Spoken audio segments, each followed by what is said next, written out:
Padre, yes. Oh my God. Hello everyone! So ngayon ako nag-live. Welcome to my channel. This is Teacher Timmy.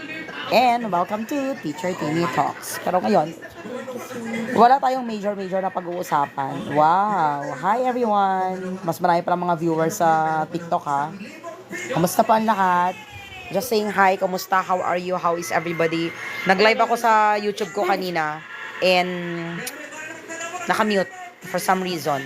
Kahit naka full volume yung phone ko. But anyway, ang sasabihin ko lang naman is gusto ko lang i-commend kasi today I went out. Excuse me, Aidom. I went out, of course, with my husband. Nagpunta kami ng Tuguegarao to renew my PRC license. Of course, being a teacher. And next month pa naman yung aking deadline, yung expiry. Sorry? Ay nako, wag na. Bahala ka kung gusto mong subukan ulit si food. Ay, for teacher. So, yun, ang nangyari, syempre, marami nagsisilayasan. Lilipat sila ng public school. So, ang nangyari, guys, gusto ko lang i-commend ang PRC number 1 kasi very easy na ngayon mag-renew ng professional license sa PRC kasi online appointment na siya. At the same time, very efficient, very convenient. You can do it at the comfort of your home. And then pupunta ka doon, ipiprint mo lang yung LERDIS mo, yung application form ng renewal. Then yun na yun, kasi naka-attach naman doon sa profile mo yung ID mo. You don't need to take yung bagong photo, magpapapicture ka pa sa studio, yung mga gano'n. Hindi na. I-attach mo na siya sa online application. Tapos, ang gagawin mo lang, pipirmahan mo lang siya pag na-print mo na. Pag hard copy na siya.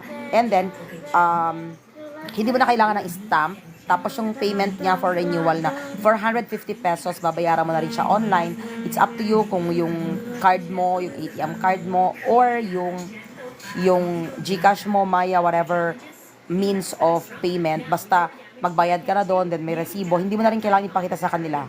Kasi meron naman siyang QR code. I think matatrace sa system. Or nakalagay na yun sa system nila. Then, ang appointment na nakuha kong slot is 9 to 10 a.m. today. But we went there as early as 8 o'clock. Kabubukas lang niya. Kasi naisip ko na baka mamaya dagsaan din yung mga tao ng maaga and pipila kami ni husband. So, might as well go there early para kung sakaling ma-meet ko yung 9 o'clock o deep, well and good. But you know what? It only took us 15 minutes. As soon as we got in, may dalawang taong nauna sa akin. Chinek lang sa number 3, counter 3, yung form ko, which is